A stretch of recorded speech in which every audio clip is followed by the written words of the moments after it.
A Rádio Rio de Janeiro leva até você Mediunidade e Obsessão. Um programa que se propõe tirar suas dúvidas sobre esses dois temas com base na doutrina espírita.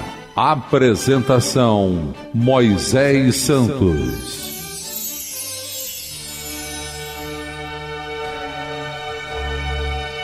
Caríssimos ouvintes da Rádio Rio de Janeiro, eu sou Moisés Santos e este é o programa Mediunidade e Obsessão.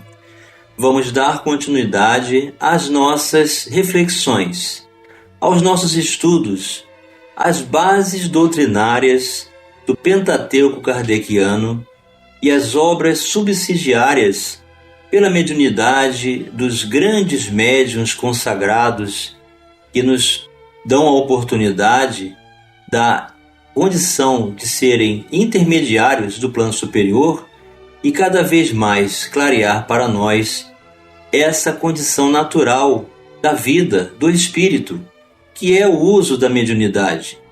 E quanto mais nos qualificarmos, quanto melhor nos aperfeiçoarmos, quanto mais nos doarmos no trabalho voluntário do bem, conscientes dessa proposta pedagógica de amor com Jesus, melhor estabeleceremos a recuperação da nossa saúde emocional, espiritual e, consequentemente, física. Nós estamos estudando a apostila Mediunidade, Estudo e Prática, volume 1, da Federação Espírita Brasileira. E temos o capítulo em que paramos sobre o Laboratório do Mundo Invisível, onde vamos dar continuidade. Um exemplo clássico é o da escrita direta, na qual palavras e dissertações escritas utilizam tintas de cores diferentes e que surgem no ar, na madeira, no papel, etc., sem que haja intervenção direta da pessoa encarnada. Kardec ressalta que, à primeira vista, poder-se-ia supor que o espírito escrevia com o apoio de um lápis. Verificou posteriormente que não era o que acontecia. Abre aspas. Desde, porém, que o papel é deixado inteiramente só, torna-se evidente que a escrita se formou por meio de uma matéria depositada sobre ele. De onde o espírito tirou esta matéria? A explicação fornecida por São Luís foi esta: os espíritos dispõem sobre os elementos materiais disseminados por todos os pontos do espaço na vossa atmosfera, de um poder que estás longe de suspeitar. Podem, pois, concentrar à vontade esses elementos e dar-lhe a forma aparente que corresponda à dos objetos materiais. Este trecho, meu caro ouvinte, foi retirado do Livro dos Médiuns, em sua segunda parte, capítulo 7, item 127 e 128. O fluido cósmico universal é suscetível de transformações pelo homem encarnado e desencarnado, produzindo não só diversidade de materiais, como também mudanças nas matérias existentes. Por exemplo, transformar corpos opacos em transparentes e vice-versa. Consta o seguinte em O Livro dos Médiuns. Ora, assim como o espírito, servindo-se apenas da sua vontade, é capaz de exercer uma ação tão poderosa sobre a matéria elementar, por que não admitir que ele possa não só formar substâncias, mas também alterar as suas propriedades, usando como reativo a própria vontade?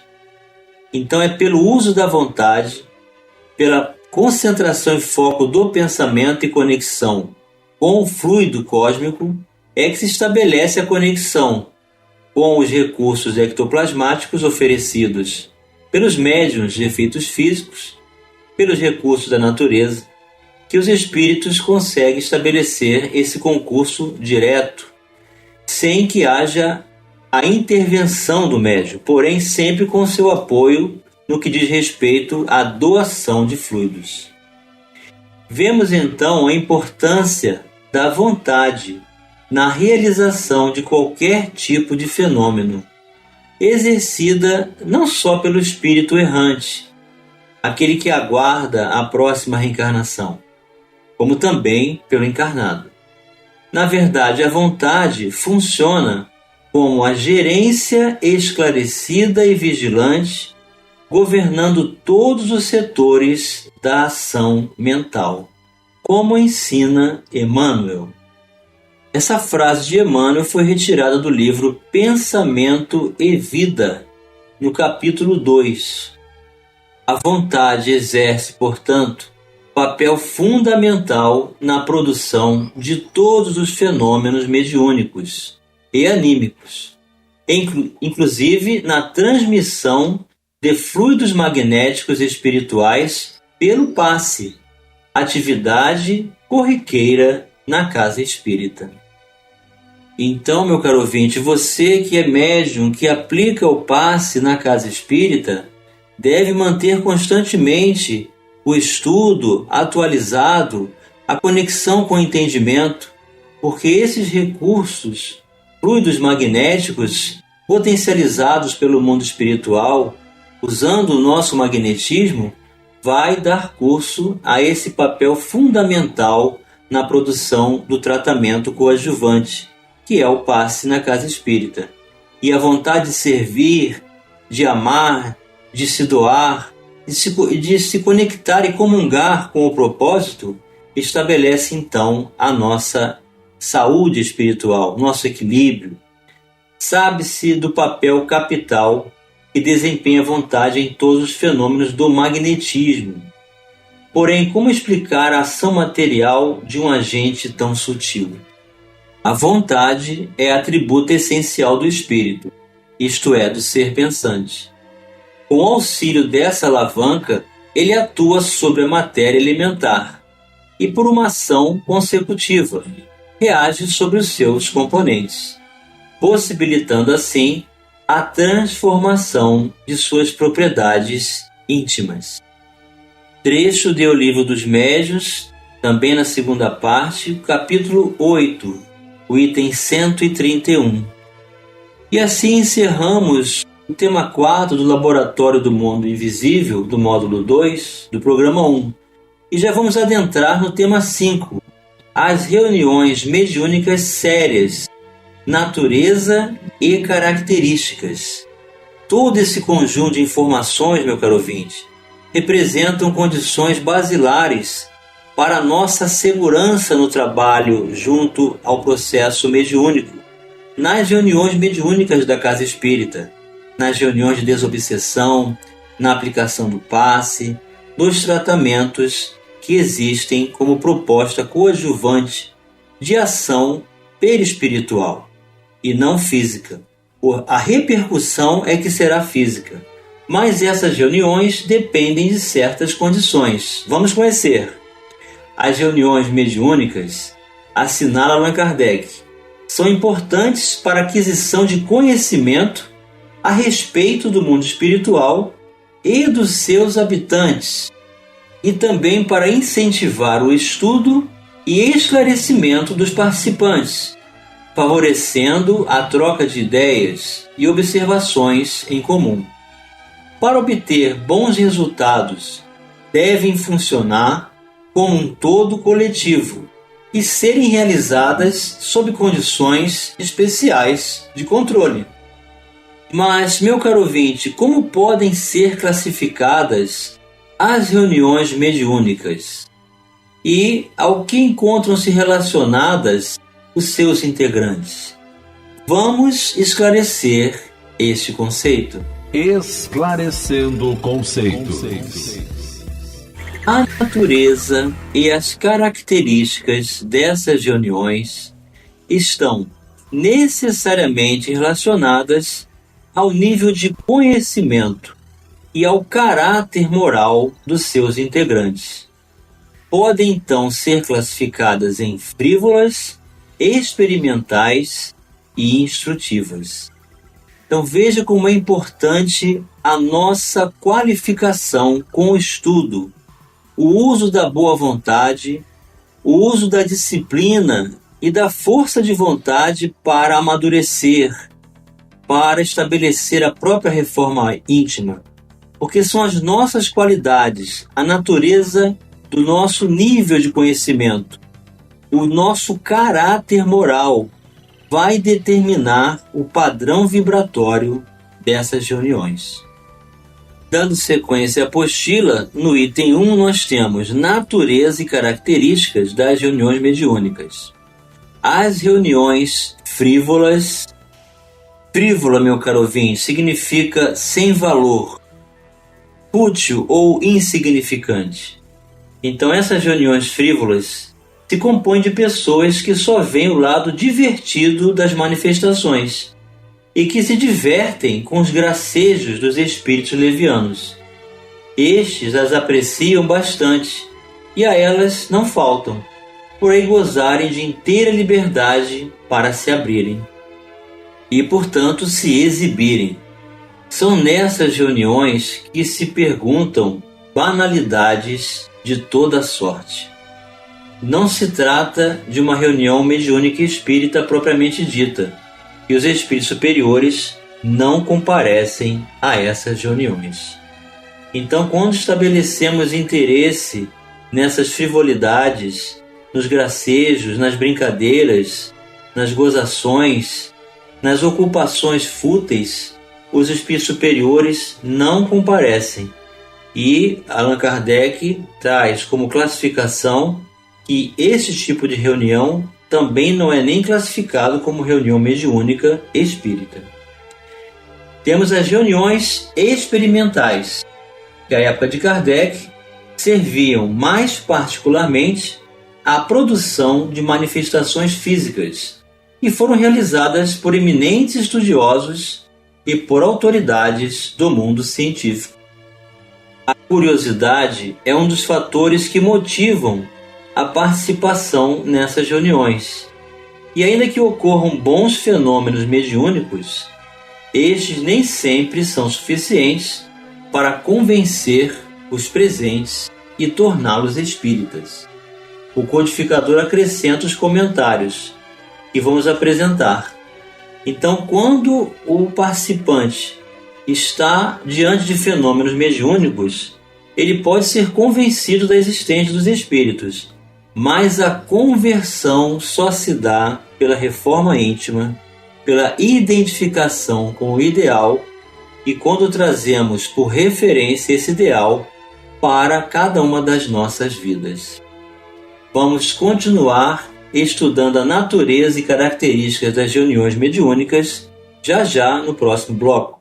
Participe do programa Mediunidade e Obsessão enviando sua sugestão ou pergunta para o e-mail meo@radioriodejaneiro.am.br ou pelo WhatsApp 984867633 aos cuidados de Moisés Santos. A Rádio Rio de Janeiro está apresentando Mediunidade e Obsessão. Apresentação: Moisés Santos. Caríssimos ouvintes da Rádio Rio de Janeiro, voltamos agora para o segundo bloco do nosso programa de hoje, em que estamos dando continuidade às reflexões, estudos e princípios dos conteúdos que nos remetem ao entendimento para nos fortalecermos diante da faculdade mediúnica, seu exercício no bem com Jesus. Estamos estudando a apostila da Federação Espírita Brasileira, Mediunidade, Estudo e Prática, volume 1, em que estamos avaliando as condições da natureza das reuniões mediúnicas. Vimos que elas podem ser frívolas, experimentais e sérias. Quanto às experimentais, Allan Kardec apresenta o seguinte dizer: apesar disso, as experiências desta ordem trazem uma utilidade que ninguém ousaria negar. Falando das reuniões experimentais. já que foram elas que levaram à descoberta das leis que regem o mundo invisível e, para muita gente, constituem poderoso meio de convicção. Sustentamos, porém, que só por si elas são incapazes de iniciar uma pessoa na ciência espírita, do mesmo modo que a simples inspeção de um engenhoso mecanismo não torna conhecida a mecânica de quem não conheça suas leis. Contudo, se fossem dirigidas com método e prudência, dariam resultados muito melhores. Então, no início, a abordagem realizada por Kardec, um homem que estabeleceu com a indagação, com a busca pela verdade, sem a predisposição equivocada do negacionismo, mas com o coração aberto para aprender e se permitir a novos horizontes de entendimento, porque esta é a postura do homem de ciência. Ele encontrou nas reuniões experimentais os fenômenos que fizeram com que os próprios habitantes do mundo espiritual apresentassem as suas condições e características. E ele deixa bem claro que somente o deslumbramento de fenômenos não proporciona uma convicção mais segura da reforma íntima e de adesão para um ideal. Nos dias atuais, tais reuniões persistem, sendo que estudiosos espíritas e não espíritas procuram conhecer peculiaridades da faculdade mediúnica e do médium, assim como da realidade extrafísica. Metapsíquicos e parapsicólogos, assim como acadêmicos da área médica e da física, desenvolvem estudos em reuniões experimentais. Espíritos esclarecidos encontram-se presentes, auxiliando os experimentadores encarnados quando percebem a seriedade com que são conduzidos os trabalhos. Então, se não houver essa seriedade, se não houver essa predisposição natural pela descoberta, usando a ciência como recurso e mecanismo de conhecimento, os espíritos esclarecidos não comparecem. Se for para apresentar recursos negacionistas de detratores que querem estabelecer o concurso da negação, os espíritos superiores não perdem tempo com isso. As reuniões instrutivas, como o nome indica, oferecem esclarecimentos, ou seja, as reuniões sérias, e são assistidas por espíritos de ordem elevada. Para tanto, aqueles que realmente desejam instruir-se precisam colocar-se em condições de atrair a presença e o amparo de espíritos superiores, demonstrando sinceridade de propósitos, desejo de estudar os fenômenos e vontade de compreender as consequências morais do intercâmbio mediúnico. Então, se nós não nos dispusermos, não estabelecermos essa predisposição sincera de buscar na fonte do entendimento do ideal espírita aplicação para as nossas vidas, para o concurso das nossas escolhas, do aprimoramento do uso do livre-arbítrio, tornar o ideal facultativo ao próprio pensamento, às próprias palavras e, consequentemente, às ações, então não estaremos tirando recursos de conexão para nos colocarmos dentro dessa possibilidade de atração e presença do amparo dos espíritos superiores. Nós só teremos a presença e o amparo dos espíritos superiores se nós estivermos predispostos nesse sentido, procurando o nosso lugar de servir, reconhecendo a nossa condição de enfermos espirituais, mas elegendo Jesus como nosso médico, dispondo-nos a servir, desenvolvendo as propriedades do aprendizado, da humildade, da receptividade, da obediência, da sincera proposta de colocar a prioridade o trabalho mediúnico em nossas vidas, não substituindo por qualquer ensejo ou qualquer circunstância. senão as de emergência e as que se justifiquem. Então, dessa forma, nós teremos o concurso do planejamento dos espíritos superiores que vão nos utilizar como intermediários para auxiliarem a muitos através dessa faculdade de amor, de luz, que estabelece a libertação do mal. Com Jesus, meu caro ouvinte. E chegou o momento de você receber, meu caro ouvinte, a mensagem ao seu coração. Mensagem ao coração. Do livro Instruções Psicofônicas de Espíritos Diversos, pela mediunidade de Francisco Cândido Xavier, o capítulo 59, Trio Essencial. Na reunião da noite de 28 de abril de 1955, foi Emmanuel quem senhoreou as faculdades psicofônicas do médium, transmitindo-nos instruções acerca da constituição de elementos para o êxito nas tarefas de intercâmbio com o mundo espiritual. Meus amigos, o êxito da reunião mediúnica como corpo de serviço no plano terrestre exige 3 elementos essenciais: o orientador, o médium, o assistente.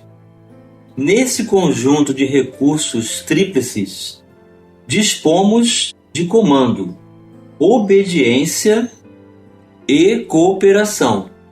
O primeiro é o cérebro que dirige. O segundo é o coração que sente. O terceiro é o braço que ajuda. Sem a segurança e a ponderação do cérebro, seremos arremessados irremediavelmente ao desequilíbrio. Sem o carinho e a receptividade do coração, sofreremos o império do desespero. Sem o devotamento e a decisão do braço, padeceremos a inércia. Contudo, para que o trio funcione com eficiência, são necessários 3 requisitos na máquina de ação em que se expressam: confiança, boa vontade e harmonia. Harmonia que traduz a disciplina, ordem e respeito. Confiança que signifique fé, otimismo e sinceridade. Boa vontade que exprima estudo, compreensão e serviço espontâneo ao próximo. Não podemos esquecer ainda que essa máquina deve assentar-se em 3 alicerces distintos: aperfeiçoamento interior, oração com vigilância, dever bem cumprido. Obtida a sintonia nesse triângulo de forças, poderá então a espiritualidade superior, através de fatores humanos, empreender entre os homens encarnados a realização dos seus 3 grandes objetivos: a elevação moral da ciência, o esclarecimento da filosofia, a liberdade da religião. Com a ciência dignificada, não trairemos no mundo o ritmo do progresso. Com a filosofia enobrecida, clarearemos os horizontes da alma. Com a religião liberta dos grilhões que lhe encadeiam o espírito glorioso, as trevas da discórdia e do fanatismo, poderemos estender o socorro e a beneficência, a fraternidade e a educação. Reunamo-nos nas bases a que nos referimos, sob a inspiração do Cristo, nosso Mestre e Senhor, e as nossas reuniões mediúnicas serão sempre um santuário de caridade e um celeiro de luz. Emmanuel para os nossos corações, meu caro ouvinte, traçando-nos diretrizes seguras para melhor servirmos com Jesus no trabalho do bem, com a ferramenta bendita da mediunidade, servindo de recurso educacional, pedagógico, para o nosso crescimento e reabilitação perante a própria consciência, perante a justiça divina. Um grande abraço e até o próximo programa. A Rádio Rio de Janeiro apresentou Mediunidade e Obsessão.